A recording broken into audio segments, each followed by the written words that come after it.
It's the last day of the offsite. The meetings were productive, the energy was contagious, exactly what the team needed. The CEO pulls you aside to say, "Thank you, this was next level." And you smile because it felt that way to you too. You found the secret to delegating the logistics so you could focus on shaping your team's experience. You used Offsite.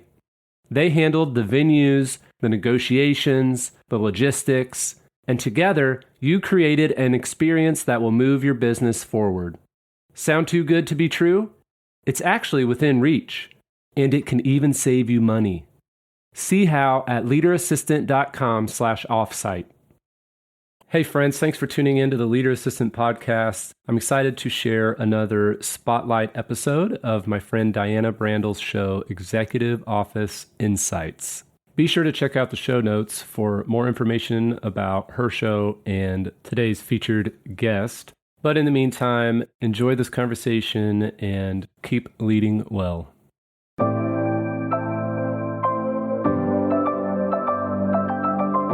The Leader Assistant podcast exists to encourage and challenge assistants to become confident, game-changing leader assistants.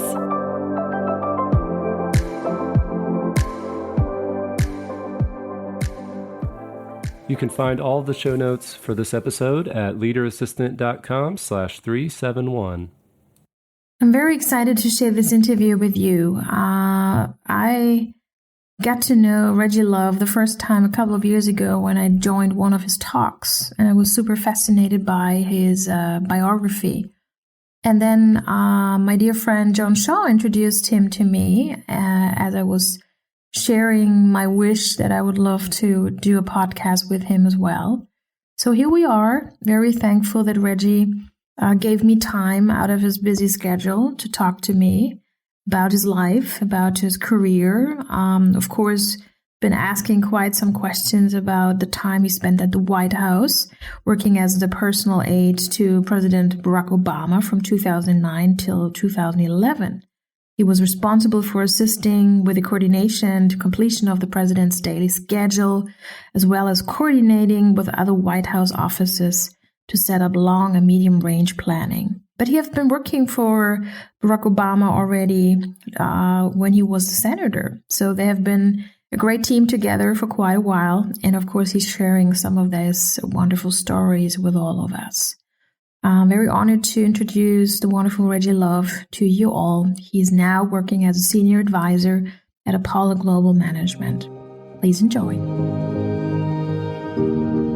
Welcome, everybody, to the podcast, The Future Assistant, a podcast full of inspiration, encouragement, and empowerment for administrative professionals. Tune in, level up, and get motivated by the stories you are about to hear.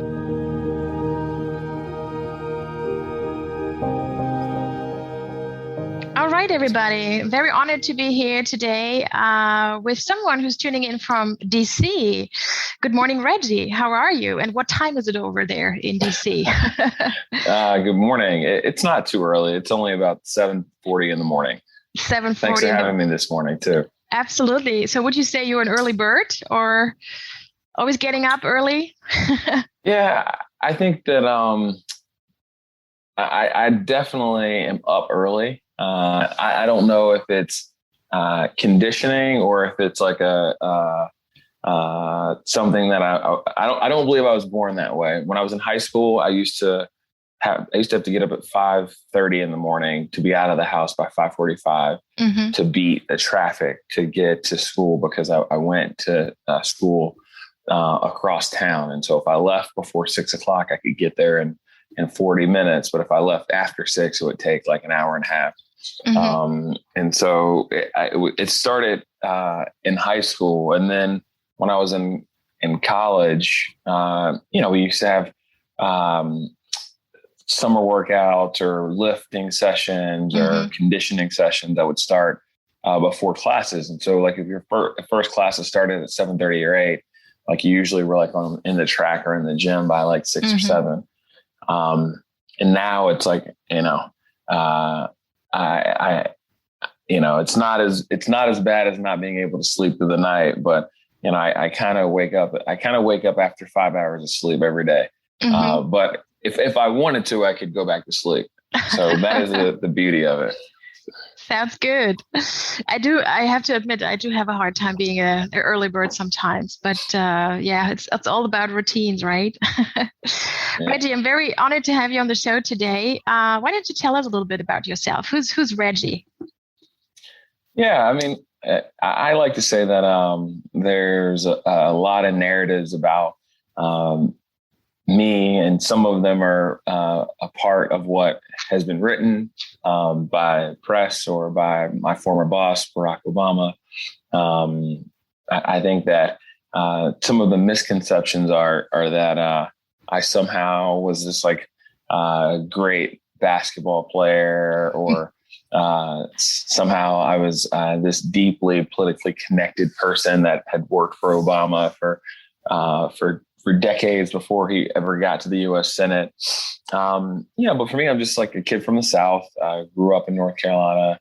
My parents, I like to say I won the parent lottery. My mom and dad have been together for almost 47 years. I've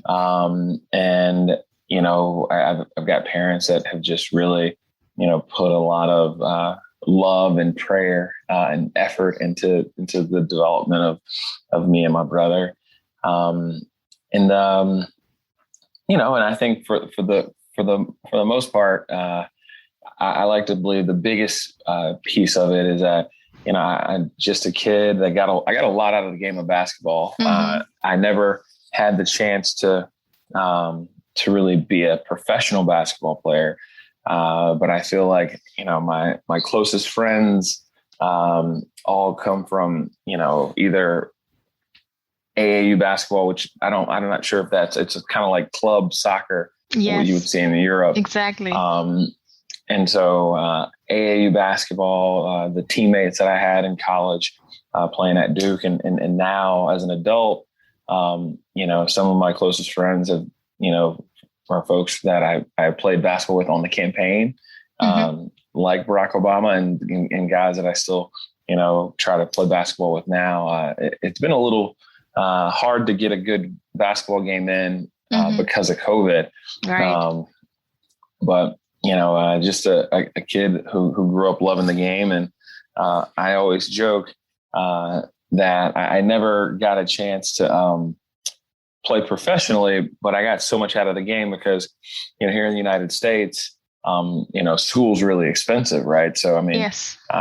We pay like roughly, if you go to like a non-state sponsored school, you'll pay about $50,000 to $60,000 a year. True. For a 4-year degree. And so, I got into a really good school. I got it paid for, and I got to, build, a relationship with the leader of the free world mostly through the game of basketball. So, that's kind of me in a nutshell. I now work for Apollo Global Management, which is a large private equity shop out of New York that's focused on sort of traditional private equity and credit in the alternative investment space. I'm a senior advisor there now. And I think I've been there for about 2 years and have been focused on a lot of the issues around human capital, diversity, equity, and inclusion, and government affairs. So how was the transition actually coming from the Obama administration, going back into the corporate world? Was it hard for you, or was it just a nice change? You enjoy it? Well, the irony for me is that one, I had not really worked in the corporate world before leaving the White House in 2012. I came to DC right when I got out of college, and I think I had in my mind that I was going to go work for a bank. But when I was in the period in time in which I was waiting for for the job to start and the training program to start, I was actually thinking about going to Goldman Sachs. I found myself in Washington, D.C. At the suggestion of my mother, who had said, why don't you, get an internship or do something productive with your time until the job starts. I had just left Dallas, where I'd been playing outside linebacker for the Dallas Cowboys. And so my mom kind of felt like, I was too young to be retired and too young to be playing golf every day in North Carolina. And so I went to DC. A friend of mine, Sean Richardson, was the chief of staff then for Patrick Kennedy, who was the a senior congressman from Rhode Island. Mm-hmm. And he knew Mindy Myers, who lived in the basement of Pete Rouse. And Pete was the chief of staff for Barack Obama at the time. But, Pete was sort of a statesman of the U.S. Senate. He was kind of known as the 101st senator. He had been the chief of staff to Tom Daschle when Tom Daschle was the majority leader in the Senate.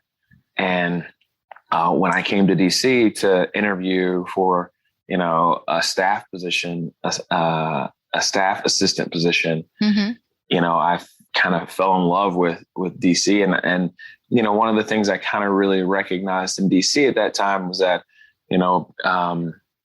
Barack Obama was the only African-American senator. So one of 100. So he represented 1% of the U.S. Senate as a person of color.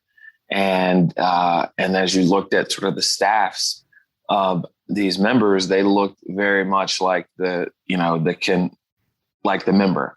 And so, you had really, you had a dearth, a lack of diversity on the staff level. And my general assumption was, how do you have a political system that works for all people if the people that, are in representative government don't, look like the people that they represent, or if they're underrepresented.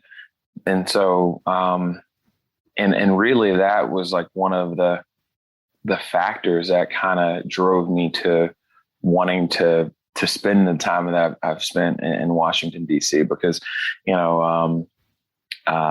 when policies don't work, they often have a multiplier effect on those people who have less access to capital, right? And so if I live in a neighborhood where, my school's a little run down and my budget for that school is a little skewed because the property taxes are lower, or, they haven't gotten around to updating the school, if I have access to capital, I can easily, put my kid in a car, send them across town to, an independent school or a private school or some sort of parochial school. Right.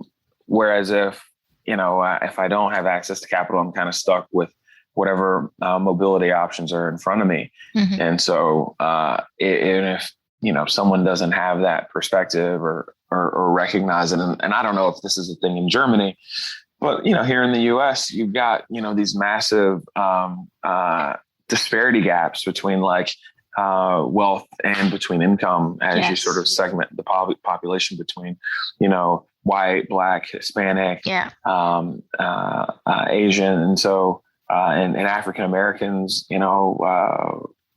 historically have sort of, have skewed toward the lower or towards the higher gap and sort of the lowest, income levels and the lowest wealth levels. So, so I think that was one of the things I noticed at an early age. And I laugh about it all the time, and no one's really going to understand this phrase, but, when I grew up in Charlotte, and I just mentioned my parents, and I've got, two phenomenal parents, but my parents never really made a bunch of money. They kind of were, they made they were, middle income kind of families. My dad worked for the government. He worked for the Office of Social Security, which is sort of like a, like a benefits office. And so they were responsible for paying out payments to individuals who had either disabilities or who had retired and had sort of paid into the Social Security program for years and sort of were now eligible for these benefits. And so my dad and mom, I grew up feeling like we were wealthy. And I mentioned that school that I used to drive across town to go to, which was an independent school called Providence Day, a great high school, but at that point in time, cost more than what my family could really afford. I think now it costs about $26,000 a year for high school. And I was lucky enough to go to this school. Now, we did not pay full tuition. The biggest tax was probably, having to get there. But the thing that I realized was that, there was so much more opportunity and so much more wealth on the other side of town. And I told my friends, I was like, I didn't realize that I didn't have much until I got to Providence Day. Yeah. And it's funny because I had said to myself, how did so many people have so much stuff and none of them play for the Hornets? And the Hornets were the professional team in town at the time. Yes, right. Because I kind of grew up thinking like, you only really got to be wealthy if you were, an entertainer or an actor or an athlete or whatever. And sort of the community that I grew up in. So yeah. Such great information you're sharing with us already, Reggie. Thankful for that, giving some insights how you grew up and what was important for you back then. And I'm glad you're bringing already the topic about diversity and inclusion, because this is a number one topic that needs to be on the agenda everywhere. And I'm glad to see that a lot of assistants are out there pushing this topic, bringing it, on the agenda when they talk to their executives, when they talk to their HR people, what impact they might have in an organization, because it's a topic that needs to be addressed from all levels in an organization, not only from the management, but from all levels. So I'm glad to see that when I speak to assistants, not only the big corporates, but everywhere out there who say, this is really important for me, and I really want to have a voice when it comes to diversity and inclusion. So thank you so much for bringing this topic already, because it's so relevant. Yeah. And so looking back at the time with the Obama administration, you held various functions, and one of them was the personal assistant to the former president. So do you remember how the first day was when you actually started working for him? How was it like? Any nervousness in you, or was it just like, hey, that's my job and I'm going to be good at this, and it's just an executive for me, right? This is how I see it, maybe. How was it? Do you remember the feeling back then? Yeah, I mean, look, I'd say there were kind of really sort of three phases for me in which I sort of went into sort of a new version of a role. And all of those roles were in theory working for then either Senator Obama or President Obama. And, when he was a junior senator from Illinois, I remember the day that I started there, my friends give me a hard time because, I think the night before I laid out, the suit that I was going to wear, and had ironed the shirt and had shined my, little Cole Haan shoes. And I remember that day vividly because it was such an eye-opening experience, and I got the chance to meet so many different people on the Obama team. And the thing that I had recognized is that he had brought together such a diverse and talented group of people to work for him when he was a junior senator from the state of Illinois. And then I remember the day in which the campaign began, and I was his special assistant or body guy or whatever people refer to it as. And, and for the most part, it was extremely stressful, not because of the task of the job, but really the uncertainty. There's no manual, there's no, script to follow. You really are just sort of reading and reacting in terms of what is working and what is not working. And I think that sometimes is hard because, you'll do things that don't work, right? And not to any fault to yourself, but, you don't have all the information. You don't have all the context to be able to make decisions that in theory are always valuable to the candidate or to then Senator Obama, because you're young, or I was young, and I did not know a whole hell of a lot. And so,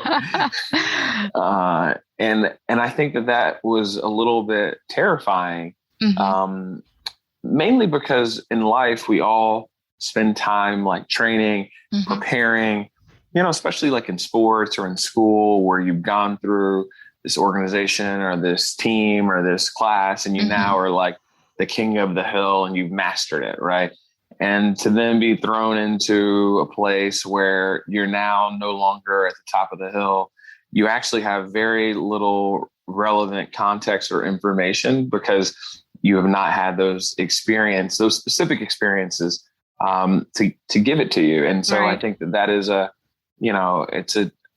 it is a challenging place to be in, but it's humbling. And I think if you have an open mind and an open heart, and if you are willing to be vulnerable, I think you're able to really grow in those roles in an effective manner. But I think a lot of that comes from the concept of like,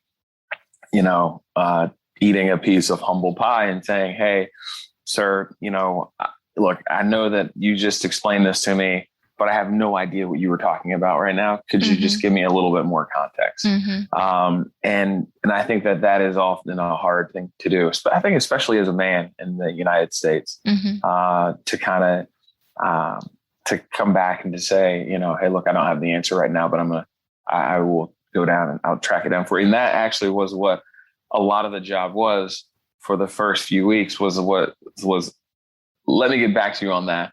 I'm going to have to go do some research. Yes, absolutely. Speaking of like having a routine in this job is almost impossible, I believe, right? Like, okay, kind of planning the day, but then there are going to be a lot of things mixed up, right? Yeah. And I remember when Obama was first, the first couple of days in the White House, President Obama, he would ask me these questions about stuff. And one day there was this big envelope on my chair outside of the Oval Office. And it was 50 pages, and it was a bill for like $30,000.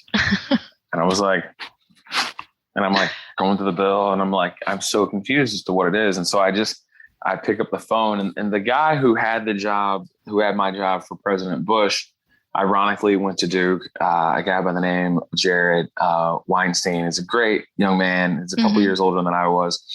And he had, at that point in time, he was at Stanford in business school. And I called him and I said, hey, the Admiral just dropped off this bill here. And he said, well, how much is it? And I said, it's like $30,000. And he goes, yeah, that's about what it was for the Bushes when they were at the White House every month. And I was like, oh, that's helpful. Oh, that's so funny indeed. So, but I'm glad you had a good network, right? To reach out and ask for like, okay, what's this here?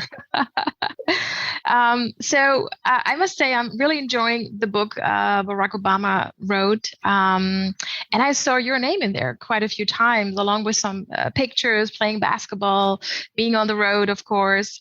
And in the book, I read that he calls you his little brother. So what did you actually enjoy the most while working for him? And where did this name come from? Yeah. So, not to plug the book, but I did. I listened to the book on audio. I thought it was well read. Enjoyed every minute of it, and definitely was like a trip down memory lane on some really some great quote unquote adventures. I think when you spend so much time with someone for 2 straight years on a presidential campaign, 3 years in the White House, it's almost like Stockholm syndrome. And once you start to identify with your capturer, right? And I'd say for me, I'd say the job of working for Barack Obama as a special assistant and personal aide, I think was a couple of things. It did not require, a PhD in neuroscience, right? But it did require, a lot of patience, a lot of empathy, and the ability to pick up information and evolve and to learn and grow. And I think for me at that point in time in my life, I think it was a very important growth experience for me. I think that, I very much did not have the ability to be empathetic. I don't think I was very good at really taking in specific moments. I think how when you're young, you're always thinking about next play.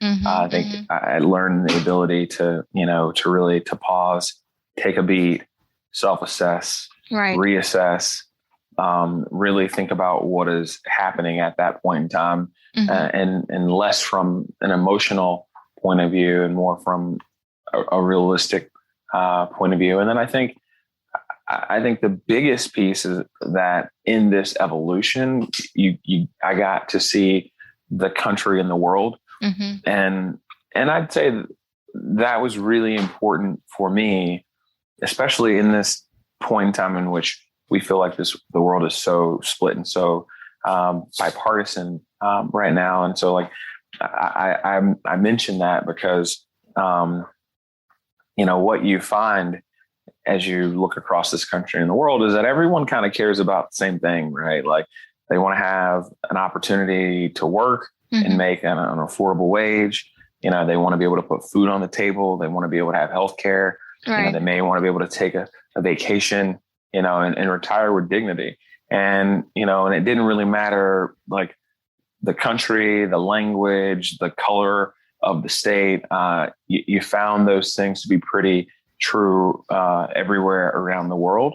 And I think those things give me a lot of hope when I think about how divided we kind of express the world to be today. And I don't believe that those divisions are as big as they are, but I do think, as we talked about earlier on the show, I do think a lot of these challenges are driven by, income inequality and access. And so, and we as a country and we as leaders need to think about, how to make sure that people have enough to be hopeful and to believe that, the German experiment, the American experiment, the EU experiment, is something that's worth buying into. And that is something that, if abided by, will create, opportunity for individuals and for their families and their communities.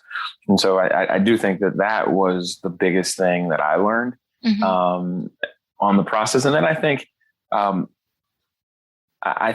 what I learned specifically from him was empathy, and always being able to think about, not only from a campaigning, fundraising, policy point of view, but just in terms of as we think about the conversations that we're in our day-to-day grind, where is someone else coming from?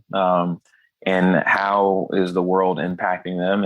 And why is it not necessarily trying to validate why people feel the way they may feel, but trying to understand the root causes that have created those feelings. And so I tell the story, I remember when, and I'm not sure if the listeners on this podcast are old enough to remember the last crash in 2008 and 9, right when Barack Obama had won the 2008 election. We'd come in and we had the housing crisis, and we had the automobile crisis, and while campaigning for president, he was having a bunch of calls with President Bush, and they were trying to pass what was now known as TARP, which is the Troubled Asset Relief Program, which was a federal stimulus package to help save the baking industry. Mm-hmm. And I had said to him, because, I remember we were in San Francisco, we were just driving across the Bay Bridge, and, this is a third call he's had with President Bush that day. And, what was a true bipartisan effort during the middle of a presidential campaign with a Republican president to try to come up with bipartisan support for this bill. And I had said to him, look, sir, I'm confused because, if you were president, I don't believe the Republicans would work this hard to try to get something passed. And especially before the election, like in theory, like if nothing gets passed, wouldn't it be really good for you and this campaign, which you've been campaigning for the last 20 months? Yeah. For there not to be a TARP. And he said, Reggie, like, I think it's a great question. I understand why you would think such a thing. And I don't believe that your inclinations are wrong, but I think what you have not really taken into consideration is who are all the people that would be impacted if TARP is not passed. It may as a whole hurt my chance to become president of the United States, but it'll be a hell of a lot painful for all those other individuals, who lose access to banking services, payroll services, if we go and spiral into, a Great Depression.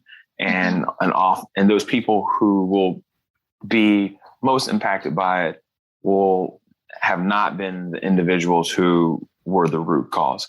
And so if that in itself changes the odds of me becoming president, it was like, it's more than worth it. And I don't think that many people have the ability to be that empathetic when it comes to other people, and to see it at that level kind of sort of always reminds me that, as tough as I may have it, there's always someone who may have it a little bit tougher. Right. And so we can never not be empathetic, because, true impact is what happens to the entire community, not just what happens within your own tribe or your own household. Right. And it's such a wonderful story. And I always say, for me, great leaders, they show empathy. They show emotional intelligence in many ways. It's not only the technical skills that they bring to the table, but so many other important values are connected to empathy, of course. And you just gave a wonderful example.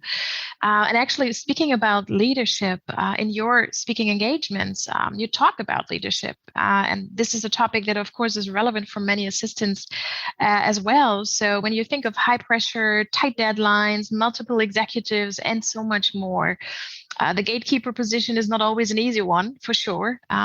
So what would you say? What are your top tips out there for our audience? Yeah, look, I'd say, not to be corny, I usually talk about passion and patience and perspective. And perspective really kind of feels like empathy. But I think why passion and patience are important. I think, and I learned this probably in college, right? Everyone wants to win a national championship. And we were lucky enough my freshman year to win a championship.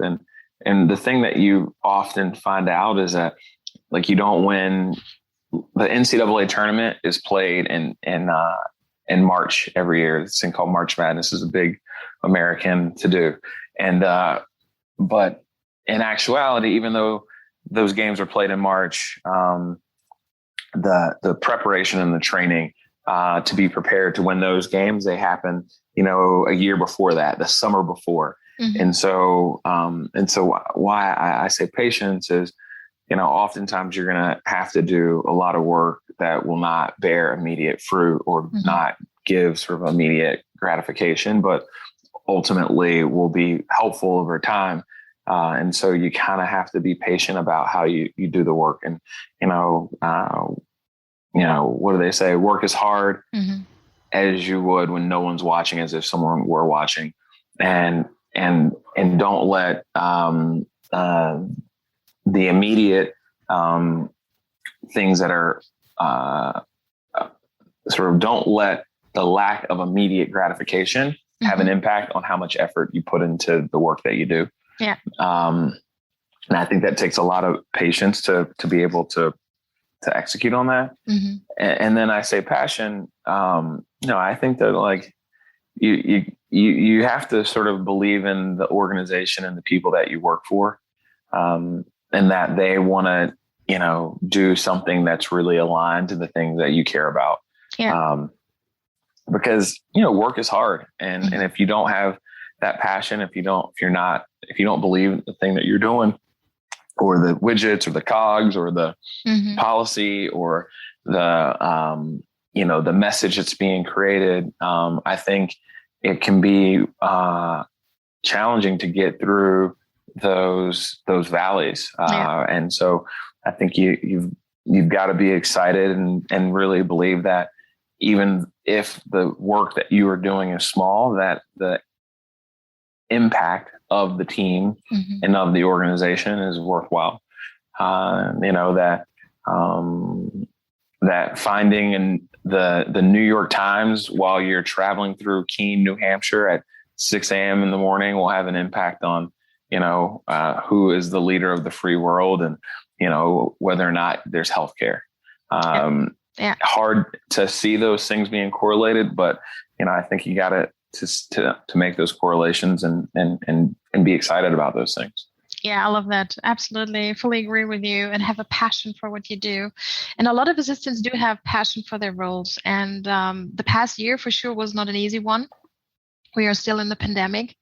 Not only assistants were affected, but many assistants were affected. And they do have a hard time, coping with the stress, coping all of a sudden working from home in the remote workplace.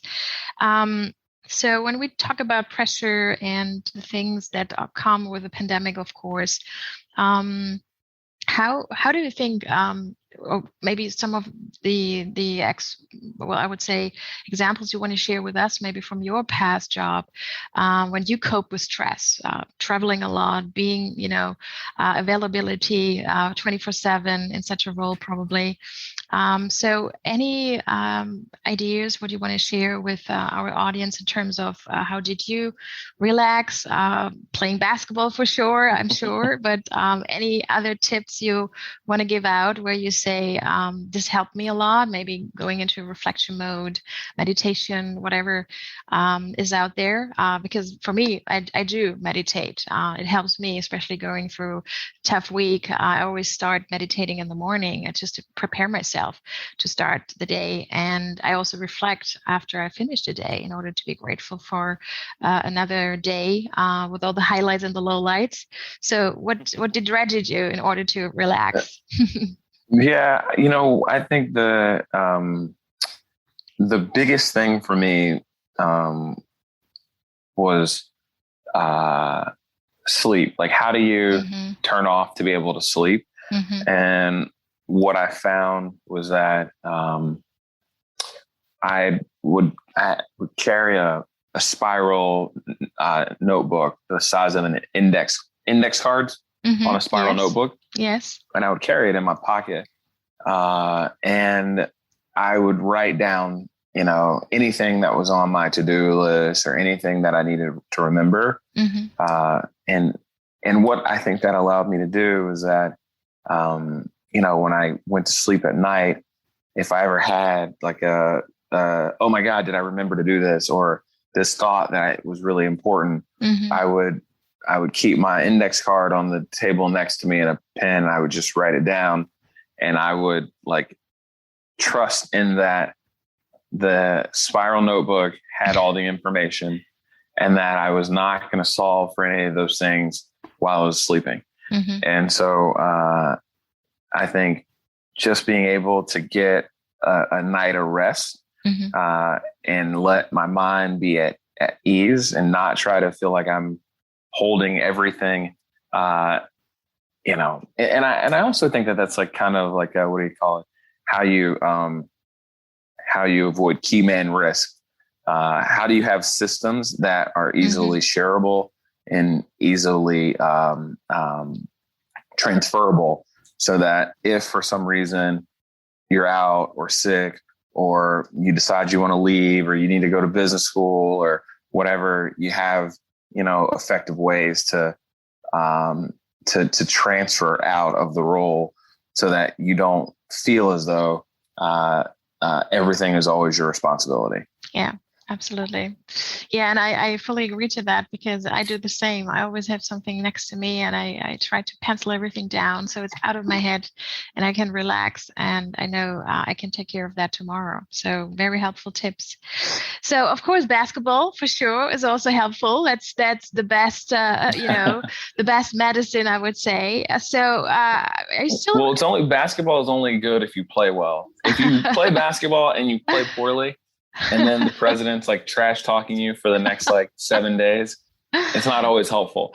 Yeah. I must say, because you mentioned the Hornets earlier, I've seen the Hornets play against the Lakers one time, which was amazing to see. So what's your favorite team? Which team are you rooting for at the moment? Well, here in the U.S., we have the NBA playoffs are going on. Obviously, I was a huge Dirk Nowitzki fan. One of the great you say that. Germans. It was a bummer to see them get knocked out against the Clippers 2 nights ago. Right. But one of the co-founders for Apollo owns the 76ers, Josh Harris. So I'm rooting for the 76ers. They got a couple Duke guys on the team. Steph Curry, who's Steph Curry's younger brother, right? And then Elton Brand, who also was an ACC Player of the Year, went to Duke and played in the NBA for 12 years. He's a general manager for the Sixers. So I'm rooting for Embiid and Ben Simmons to very good to beat the Atlanta Hawks in this series. So. We'll see what happens, I would say, huh? But I must say, I've also enjoyed watching Dirk a lot. I remember being in Dallas in the American Airlines Arena, and it was just phenomenal to see the crowd, rooting for this German guy. And what an amazing career. So we're all very proud of this guy. So Reggie, we're coming to the last question. And how can I not ask about the Reggie? So the story has been told so many times by your former boss. It's everywhere. So he enjoyed the music. You put him on the iPod, right? So what was your special trick? And I'm even more curious to find out what's on your special music list at the moment. So what are you listening to?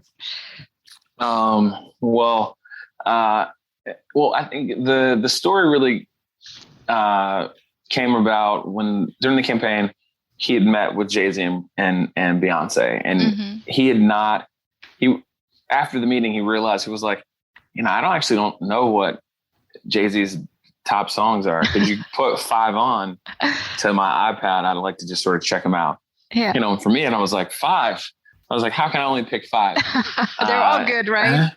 There's so many great songs. Yeah. And so I'd put on 5 songs, and he kind of said, "Oh, these are good. I should have a couple more." And that became this whole exercise of, him sort of being kept up to speed with pop culture through some of my music taste. And then when the iPad came out, someone asked him, are you going to get the iPad? And he said, well, why would I get an iPad? I got an Reggie, because at that point in time, I always kind of had the internet on my BlackBerry, on my Sidekick. I'd grab the papers, right? The magazines, the iPod, and then when I left to go to finish up my MBA at Penn, he got an iPad, and I think the moral of the story is that the iPad was quite more effective and cost efficient than I ever was. But I think that he enjoyed hearing about my escapades more than the activities that the iPod got into after the workday. It's amazing. So what's on your list at the moment, Reggie? What are you listening to? Yeah, that's a great question. I have, I've been on a kick. I've been listening to a lot of NPR.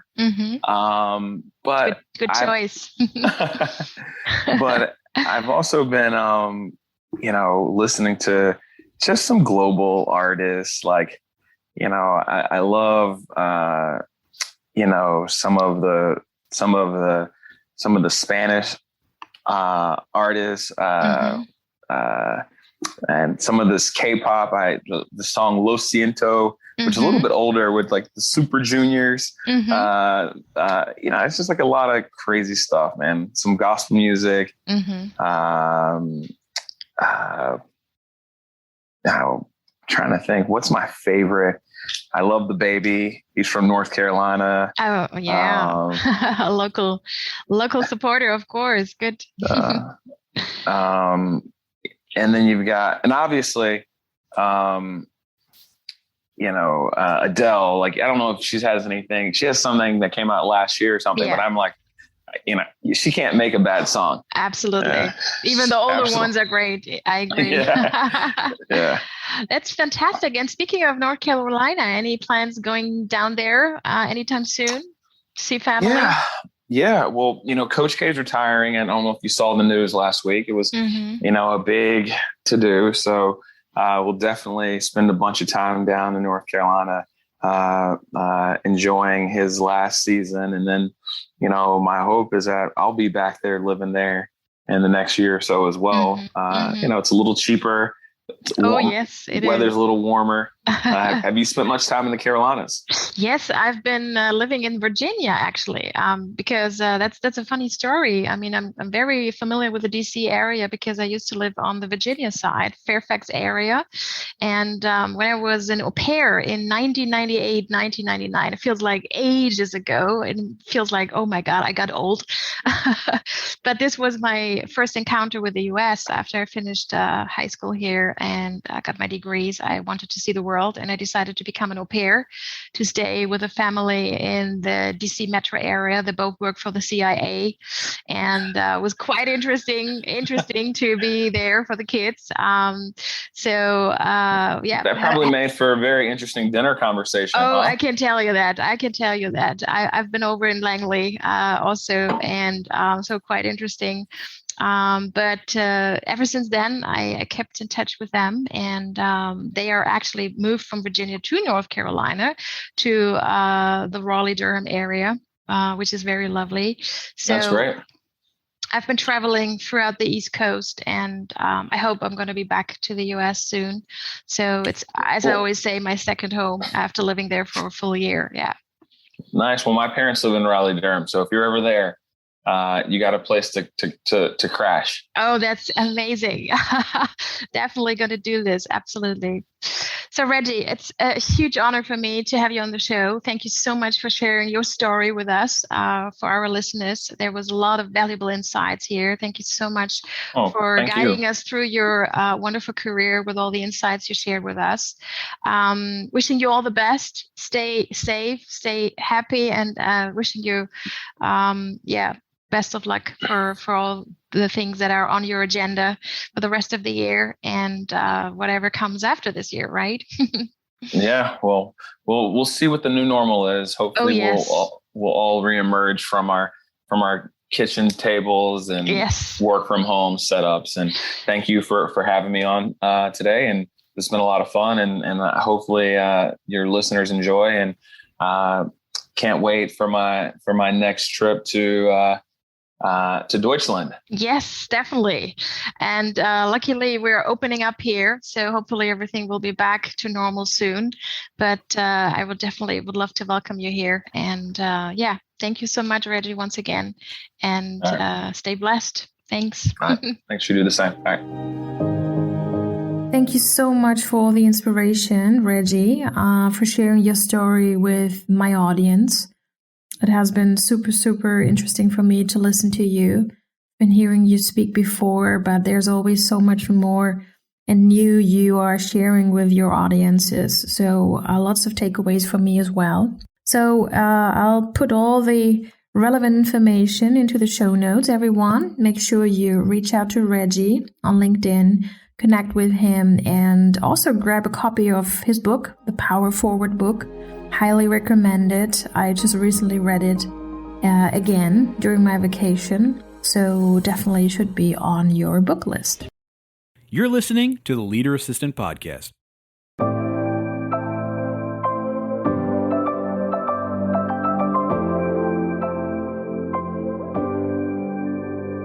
Please review on Apple Podcasts.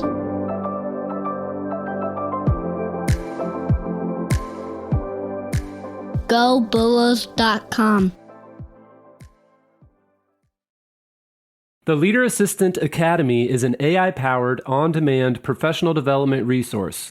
It's for growth-minded executive assistants and administrative professionals just like you.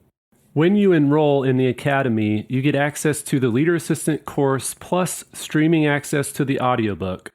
The course includes video lessons for each chapter of the Leader Assistant book, as well as the entirety of the Leader Assistant workbook study and discussion guide.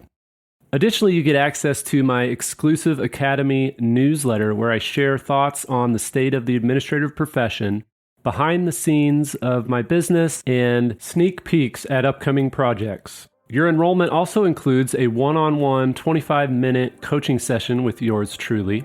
But my favorite part of the Academy is the AI agent, which I've named Ace. Ace is the only AI agent on Earth trained on the Leader Assistant book, workbook, course, and Academy newsletter. So if you need guidance at 2 a.m. on a Thursday because you have a big meeting coming up with your executive and you want to ask for help, you can log on to the Academy, interact with Ace, and this AI agent will help you along your journey, guiding you to specific resources that are actually helpful in that moment. To find out more and enroll in the Leader Assistant Academy, visit leaderassistant.com/academy.